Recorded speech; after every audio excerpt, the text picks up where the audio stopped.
So we're going to get started. I know on Zoom people join a bit delinquently, so we'll let them roll in.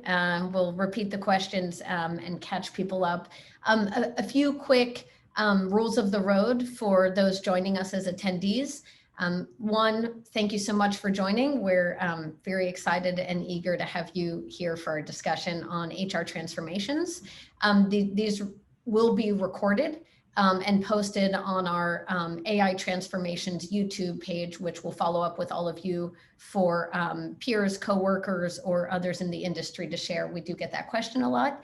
And then the final is, please feel free to use the chat or the questions inside the Q&A inside of the Zoom. We will be taking questions live and look forward to all of your insights and questions for George. So great. So without further ado, we're going to kick off. I will briefly introduce George, who we are thrilled to have with us. He's a seasoned leader, over 20 years of experience in strategic talent acquisition, started in a recruiting career, managing recruiters internationally, converted that success to the corporate environment, and has been across a multitude of very impressive companies and organizations in global talent acquisition roles, including NCR Corp, Emory Healthcare, and bringing that to Anthem to lead their strategic programs and their talent acquisition transformation. Anthem is a $100 billion company, 80,000 employees, and he currently leads the team of COE program managers. Deep passion for optimizing all aspects of talent acquisition operations, like many of you on the line. I see some wonderful, familiar faces of similar forward-looking orgs, and always geared towards measured productivity, efficiency, and quality. So George, welcome, and thank you for joining us today. I think we'll just dive right in. Thank you. Of course, and kick off with, I know the audience would love to hear more, an overview of your vision and innovation agenda for Anthem's talent acquisition function, even a bit broader, I think, HR technology stack and view, which as it started maybe 2 years ago from concept to a numerous components, implementation, strategy. If you can talk a bit more about where you chose to focus and why, kind of how you leveraged Deloitte and others to guide you through that process versus what Anthem did internally, and what were really the metrics and goals you were solving for. Yeah, thank you, Athena. I appreciate the invitation, and I'm honored to have the opportunity to share with this audience the Anthem TA transformation and the journey we've been on for the past 1 to 2 years. I did want to provide a little context to how we got to the necessity for this transformation, and share a bit about Anthem overall. I heard you mention that we're a $100 billion, 80,000 person organization, but the legacy reputation of Anthem has been to be a health benefits provider. But over the past few years, we've grown significantly, some organically, some by acquisition, but we are now provide patient care. Organizations like Beacon Health and CareMore and Aspire and AIM, we are truly a healthcare company now, because not only do we provide the insurance element of health, but we also provide patient care.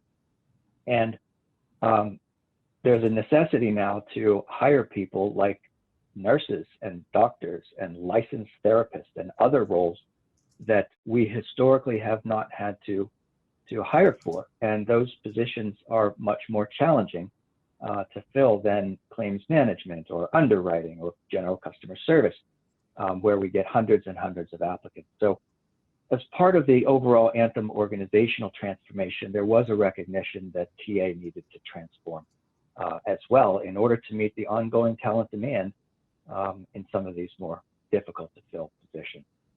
So about,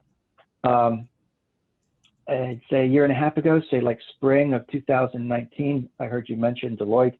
Yes, Anthem invited TA expertise from Deloitte to assist us in conducting a current state analysis, understanding where we stood at that point in time, and put forth a set of recommended changes to begin our journey towards becoming world-class. And there were a number of elements, you mentioned components, that were part of this transformation. It was a change in the operational model, and we moved from being providing service to our business, aligning to those lines of business and having recruiters embedded in those lines of business, to more of a functional alignment where recruiters had specialty functions that service across our lines of business. Additionally, we changed the organization structure. We added about 30% to the overall staff. We upskilled the talent, and we added 4 or 5 new titles that had never previously existed within the organization. And then finally, we invested heavily in technology. And only a year ago, there was one real piece of technology that was supporting talent acquisition, and that was the Taleo applicant tracking system. But this year, we've launched 4 pieces of significant technology. One is a video interviewing platform. Second is a candidate relationship management database. Third is a proprietary hiring manager portal. And of course, we launched the HiredScore platform for AI candidate matching.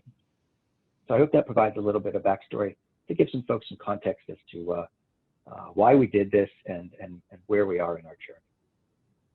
Yeah, and I can imagine for many on the line going from one, as you say, Taleo, a system of record, to 5, right? With transformation, process efficiency, effectiveness solutions on top is quite a change. Would love your lessons learned in that level of transformation over the course of a year. Kind of what worked really well. What did you look for in vendor partners that were the right things to look for? Maybe what were some of the things you didn't vet as heavily that you learned after the facts were most critical to seeing that ROI and success as quickly as possible? Yeah, so we adopted a best of breed approach for this initiative from a technology stack point of view. And so we conducted some art of the possible demonstrations with a variety of the leading providers in each of their respective spaces. And we were looking for the providers who could bring the most robust functionality and that could integrate easily with our Taleo system. I'm sure people on the call are aware that many of the human capital management suite providers today, like Oracle, or SAP, or Workday, are touting that they can provide similar functionality to the best of breed technologies that we selected. And that may very well be the case. And recognizing that our applicant tracking system, Taleo, as well as our employee record of reference, PeopleSoft, are pretty antiquated technologies. Anthem will certainly be in a position in a relatively near future to be in need of evaluating those larger HCM suites that are going to bring recruiting and employee record of reference and comp and ben and learning and performance and everything that they bring to the table.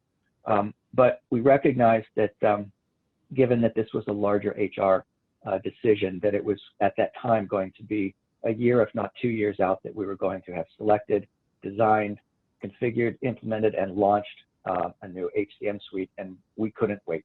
We needed to have the technology in place to meet that talent demand, and that's why we went with the best of breed approach. We were looking to solve for efficiency, productivity, and quality. And quality I use in a twofold manner. Number one is quality of hire. Number two is quality of service. Efficiency obviously is important, and the technologies that we have in play now allow us to attract and evaluate candidates in a much more efficient manner, and that's all very positive. We measure traditional SLAs and KPIs like time to offer, time to fill, offer accept rate, attrition, and the like. But we're also measuring customer satisfaction, both candidate satisfaction as well as manager satisfaction. And we have an NPS type scoring question set that helps us understand our level of our manager satisfaction. And that number continues to rise. It's a combination of the technologies we've put into place, as well as the organizational and operational model structures that we've changed as well. And we're proud of that continued improvement in manager and NPS score. I think it was, it's really all about that manager's experience. And I'm sure you're aware that Maya Angelou once said, people will forget what you said and forget what you did, but never forget how you made them feel. And it's been my experience that if a manager feels good about the process, the amount of time it takes to fill becomes less relevant. You can ask a manager that made a hire in 60 days and the recruiter provided counsel and the right candidate and understood the business and was communicative and shepherded the process well. You ask that manager, was 60 days too long to fill the job? And they would say no. But if you ask another manager that took 45 days and the recruiter did not demonstrate the skill that I shared in my first example, and you ask them, was 45 days too long? They would say absolutely, because it really is about that experience and how you make that customer feel. And so that's why that NPS score and quality of service is one of the important metrics of success for us.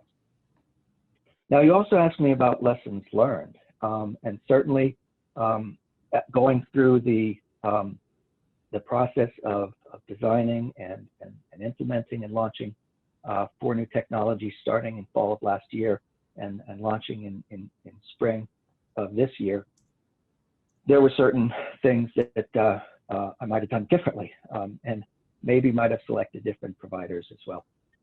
But some of those things include, number one, change management.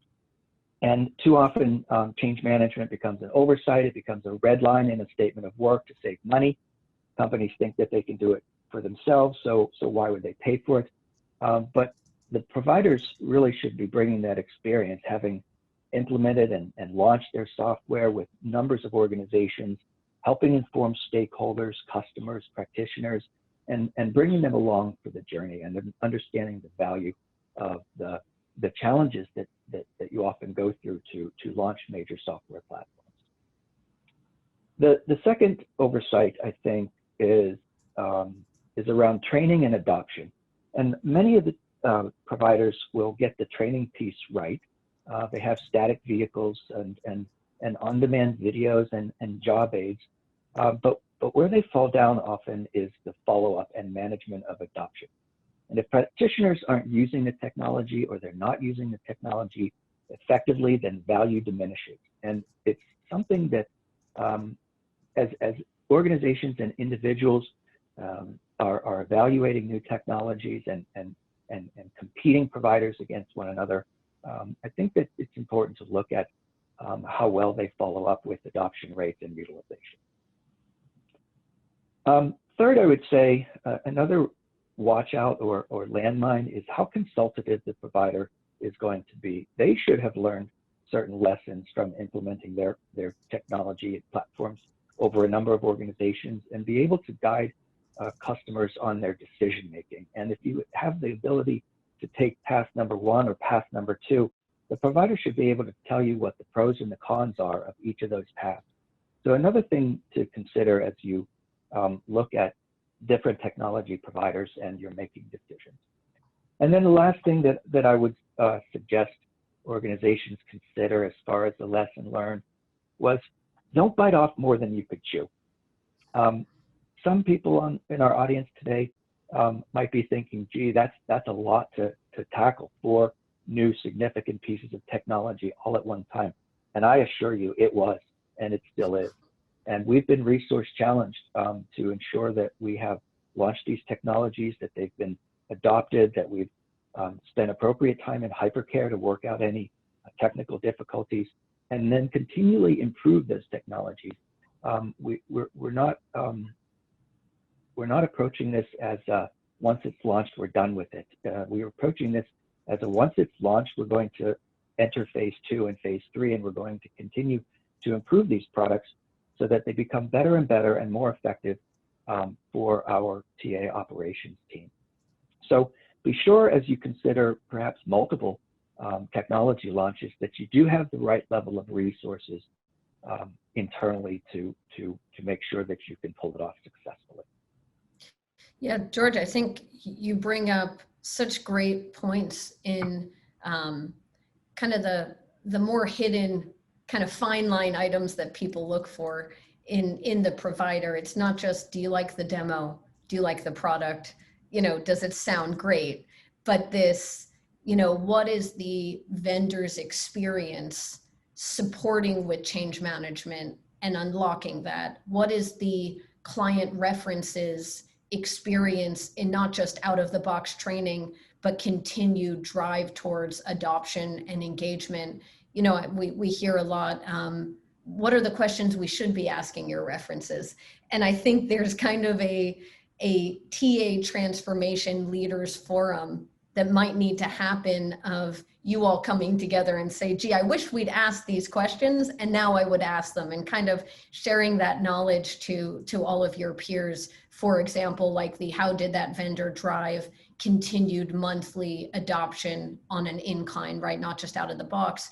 And then that last piece is the consultative, which I think is a great one. It's almost, there's a lot of consultative of your core system, right? So we're an AI, so how does the AI work? We should be able to answer that.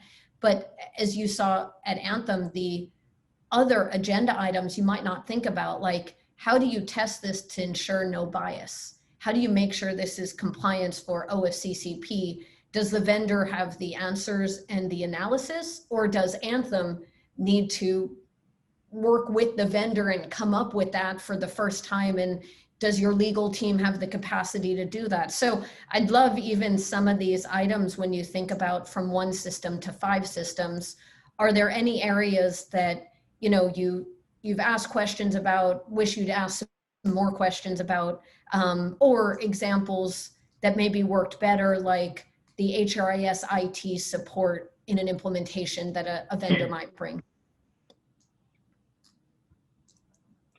Yeah, so appreciate that, and you're right. Those are some questions that sometimes you forget to ask when you're evaluating technology providers, and I hope that by sharing this might help 1 or 2 people on the call in remembering that as they are considering new TA technologies. I'll give you an example, and at the risk of sounding too granular, this whole concept of consultation, we had heard from one of our providers that they had integrated a number of times with the Taleo applicant tracking system, and then once we were up and live, we come to learn that if there are duplicate records in the Taleo system, then the candidate's application will fail, will error out, because the apply process won't know which record to merge with.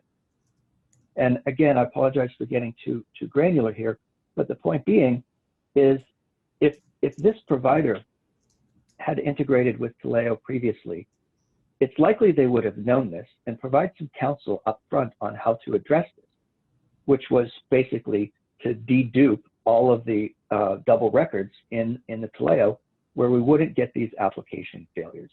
So again, simply an example of the consultative approach that I would expect from vendors. And at the risk of this sounding like a shameless plug, HiredScore has been tremendous on all fronts in driving adoption and in change management and in working directly with our practitioners on how to effectively use the tool. And just outstanding over, if I looked at all 4 of the providers, I would certainly indicate that HiredScore has been head and shoulders above the others on all of these watchouts and landmines. Well, thank you. We do appreciate that. I think probably the Fortune 500 experience gives us that depth of approach, which, is usually another thing to look for when vetting these. Is almost early technology can be mature, right? It can be innovative, but also mature in handling your integrations, your stakeholders, and your agenda driving. And so maybe a great call out from that. I think, George, switching gears a little bit, this recruiter of the future and kind of what's in your vision for, with vendors like HiredScore and Modern Hire, augmenting parts of the process that are today very manual, automating other components like Anthem gets a tremendous amount of candidates. You can only hire a certain percentage, with a fetch, being able to uncover them in the future when they meet the requirements of the role. There is an amount of work that will be reduced or removed from what a recruiter has to do every day. I'd love to hear, I think the audience would love to hear, how do you think of recruiting of the future or the talent acquisition role and responsibility you're aiming to drive with this automation and augmentation components? Yeah, thank you for that. So we're obviously still on the journey, and there is more to come on this journey. But you mentioned fetch, and that was really a critical element of the tech stack, because we literally have hundreds of thousands of prior applications. We've been on the Taleo system for at least 7, if not 10 years. And so there are very relevant applicants. If you look at maybe just the past 2 to 3 years worth of applicants, that again is hundreds of thousands of applicants. And I'm sure many persons in our audience today that have had familiarity with Taleo's database search capability, they know as well as I do that it's less than desired. It's keyword based, it's clunky, it's time consuming. The results that you get are often inaccurate. Applicants are overlooked if you don't get the words right. And what Fetch does for us is automates that and can scan the hundreds of thousands of resumes in a matter of seconds. So we do gain efficiencies there. And by also the modifications to our org structure and the creation of the sourcer role and the creation of the coordinator role, we have unburdened the recruiter quite significantly. And so then you ask yourself, well, if the recruiter is not going to be doing all that administrivia, candidate generation, scheduling of interviews that the full life cycle recruiter has done historically, and we're also enabling them with these technologies, what are they going to do? So as we become more and more robust with technology and become comfortable with the functionality that these tools provide, I see the recruiter of the future as being very tech savvy and able to get the most out of the tools that are afforded them. Recruiters will be hungry for data, things like demographic data, supply and demand data, compensation data, and they'll bring these resources and information to their customers and provide counsel to their customers, their managers, to help inform that manager on making decisions. Recruiters will actually be able to recruit. And what I mean to say by that is they will be able to approach in-demand passive talent and present a case to encourage that candidate to come and work for their company. They'll be able to bring qualified candidates to a manager even in advance of a new job opening. They'll be able to not only secure or locate that talent, but they will be skilled in marketing their organization, the opportunities, the culture, the people, the advancement, and encourage that individual to apply for a position with their organization where that person might have never considered changing jobs. Yeah, and I think particularly relevant, as you talked about, Anthem's shift in business means you're filling harder and harder to find roles and talent types where that consultative TA function is probably ever more important to the top and bottom line, right?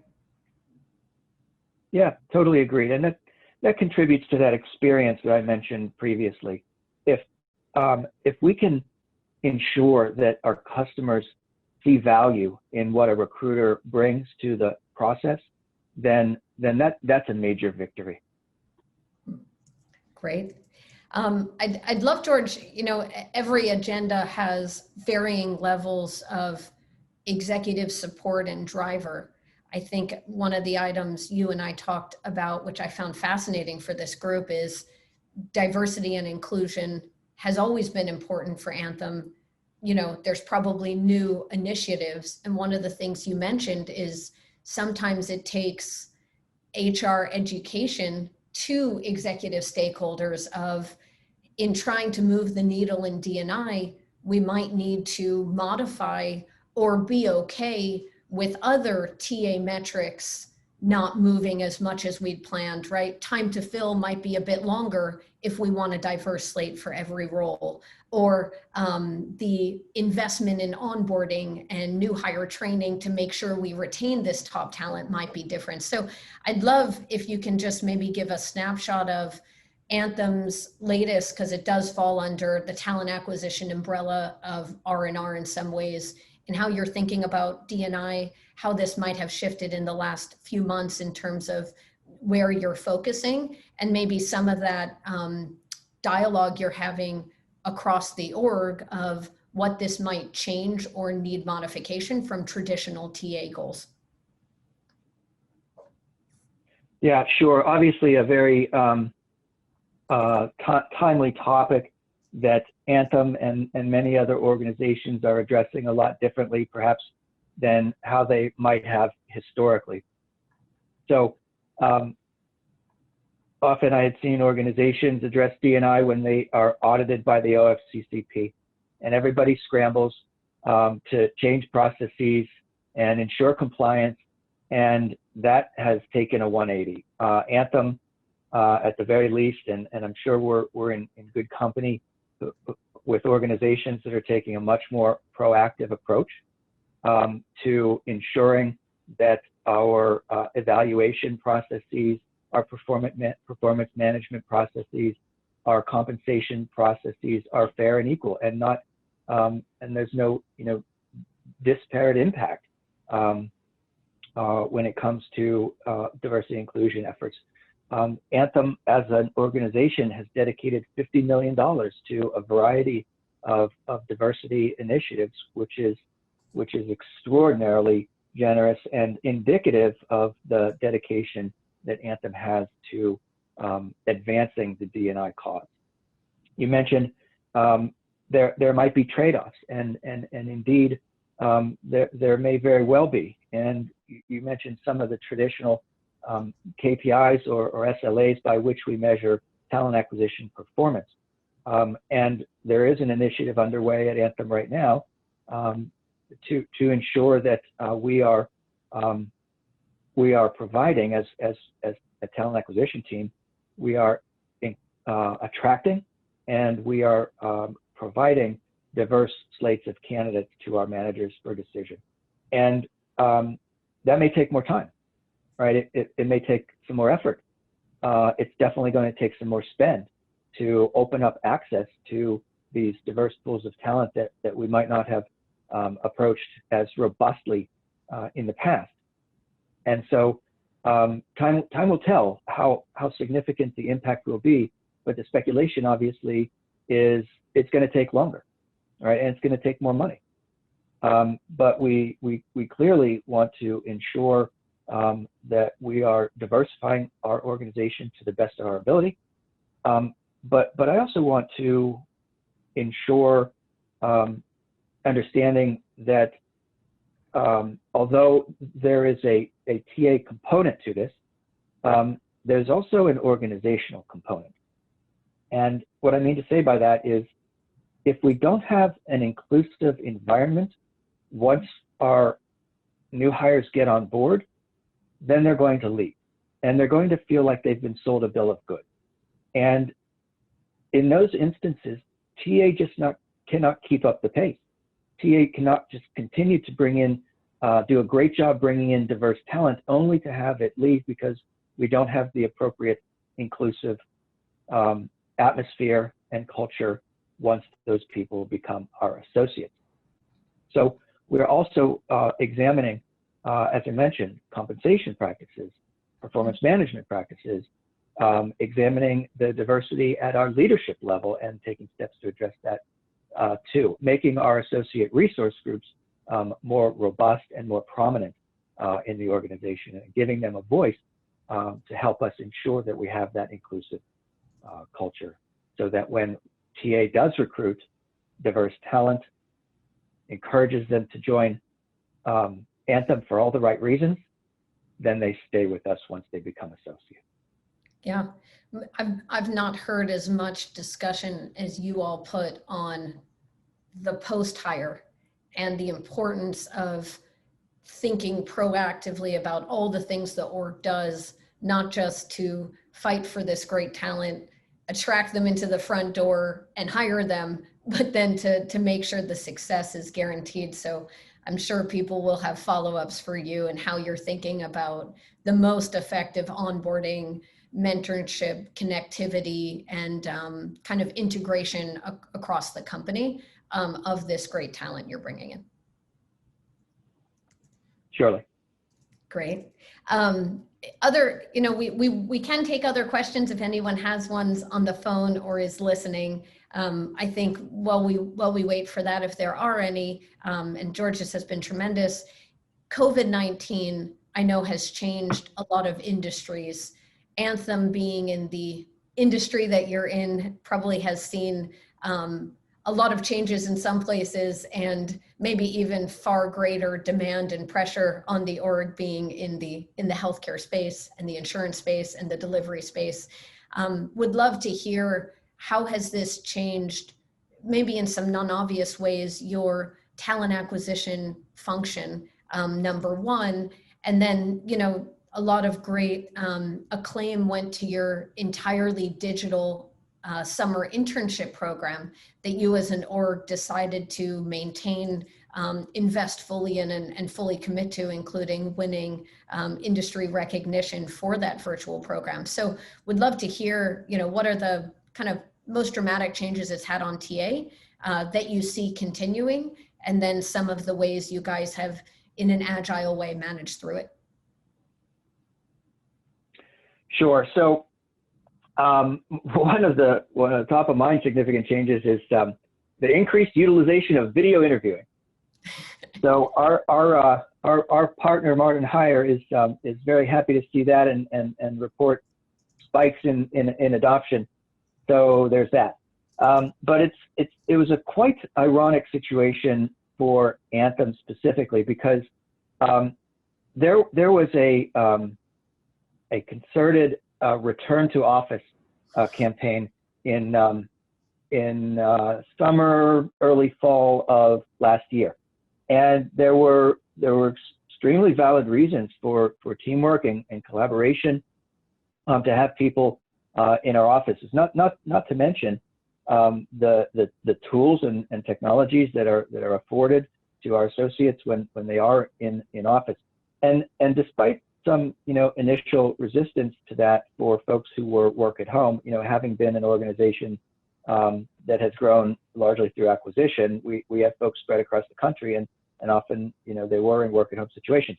But we really did start to see some traction, and people taking advantage of the redesigned facilities and office space with the latest and greatest office technologies in place, and come to enjoy the collegial environment of being in an office versus being isolated at home. And just when we started to gain some of that traction, along came COVID-19, and very quickly in spring that forced us back into a home office situation. We have slowly tried to reintroduce small groups of what we're referring to as our essential personnel back to office facilities on a limited basis. These are customer-facing representatives that truly are the face to our providers, our members, our brokers, and they can certainly take advantage of the tools and technologies that they can utilize while being in office, as well as the benefit of teamwork and supervision. So in some of our major locations, we've introduced those personnel, but we are, from a professional standpoint, most of the population is still work at home, and with no real decisions on a return to office likely till January of 2021. And at that time, it's still a decision to be made. I'm sure that Anthem leadership will consider the intentions of the return to work programs, as well as the success or failures of everybody working remotely for a year, and make some decisions on how that will play out, when we hit Q1 of 2021. We have had to adjust. Obviously, we don't have face-to-face interviews, so managers are getting more and more comfortable with evaluating candidates over video platforms. We're utilizing the asynchronous video technologies much more so, as well, recognizing that there's not going to be in-person face-to-face interviews.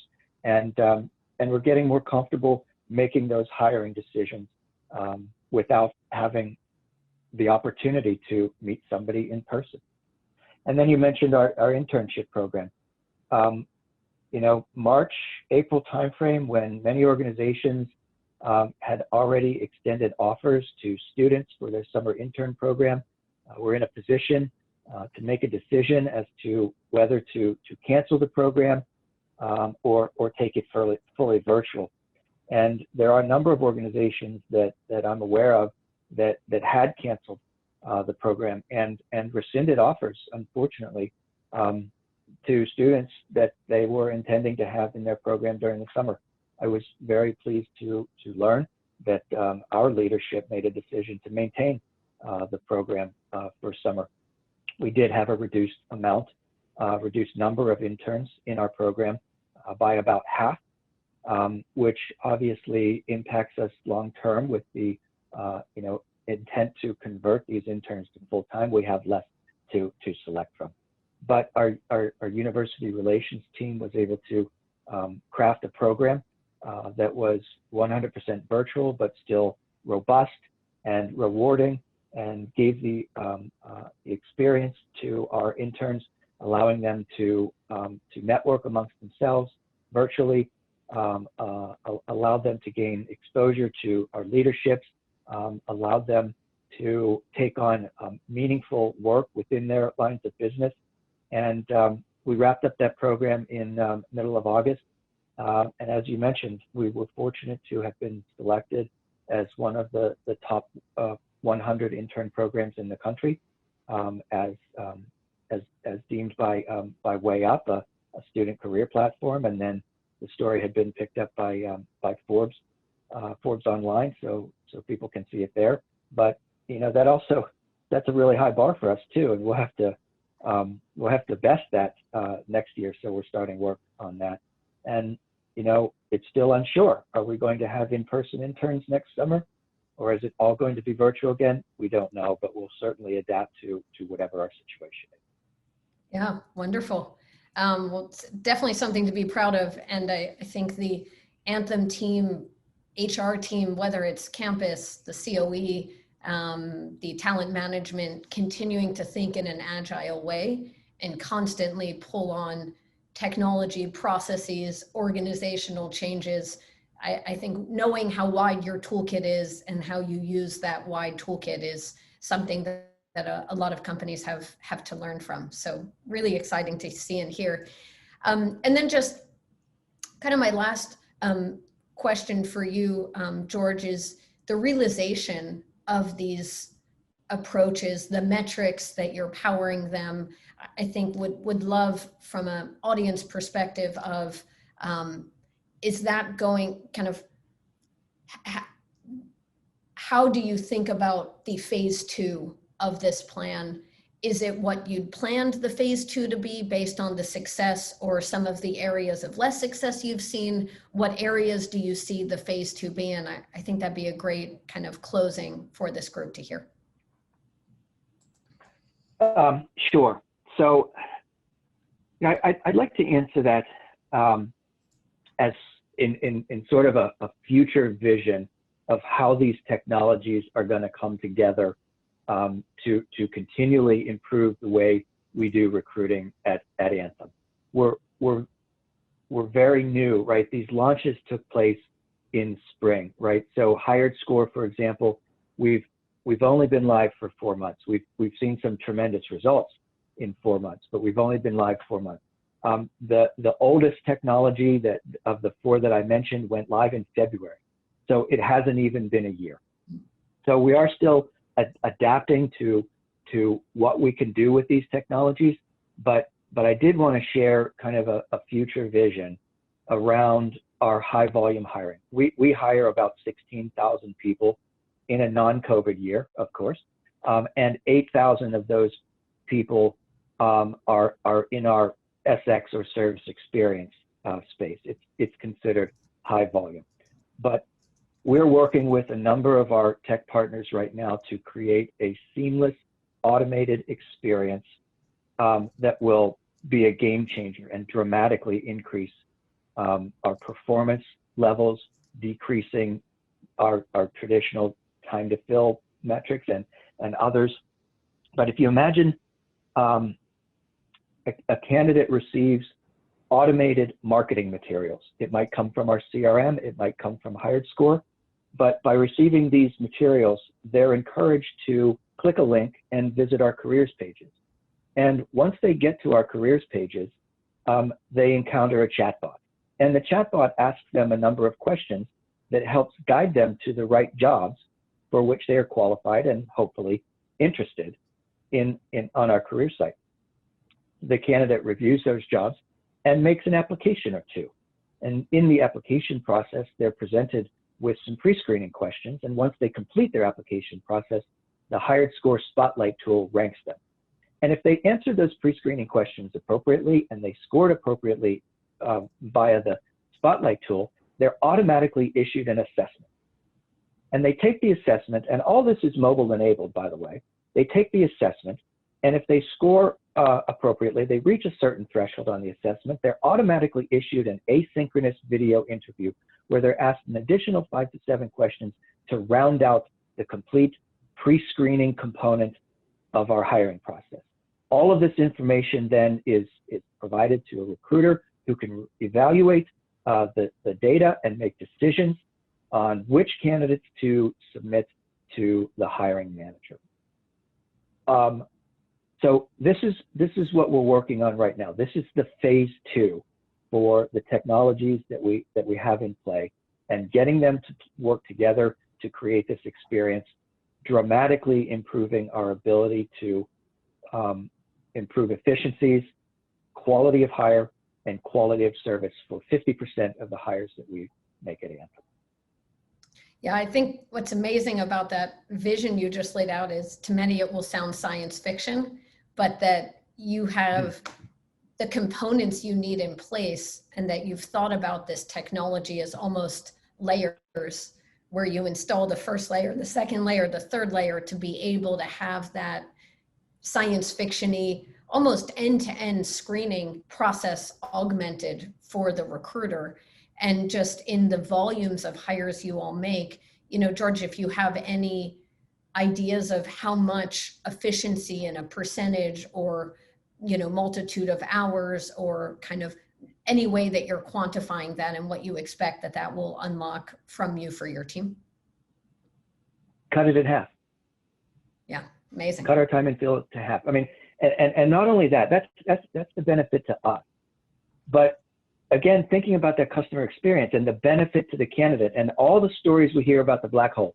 I apply for a job and I never hear anything. I talk to a recruiter, it's 3 weeks later, she hasn't gotten back to me. We are shifting the accountability by implementing these technologies in this process to the candidate. They can do it on their time. And when they complete one step of the process and they've met the appropriate qualifications, they are immediately issued the second step and the third step and the fourth step. And if along the way they don't meet one of the qualifications, then they will get an automated message indicating as such, so that they at the very least know, I'm no longer being considered for this job, and they don't sit out there for weeks and months on end waiting to know what happened with their job application at Anthem. Yeah, amazing. Well, you know, I know we're up on time. Thank you all so much for joining. George, this has been just such a pleasure to hear from you of the vision, the progress, the journey to date, and the really exciting, innovative transformation ahead. You know, if you're welcome to let the crowd or the crew know, best way to reach you, LinkedIn or email, or, you know, the other ways they can approach if they have questions. Thank you all for attending and joining. Thanks, it's been my pleasure, and folks are welcome to reach me on LinkedIn, and we can connect and talk more if you're interested. Great. Thank you, George. Thank you, everyone, for joining. We do have next week the continuation of this exciting series. Hope those of you interested in this topic will join. Next week, we have Brad Cook from Intuitive Surgical at 1 p.m. Eastern, talking about his talent acquisition journey at Intuitive Surgical. So thank you so much. And George, wishing you a wonderful weekend, a wonderful rest of week. Thank you. You as well. Take care, all.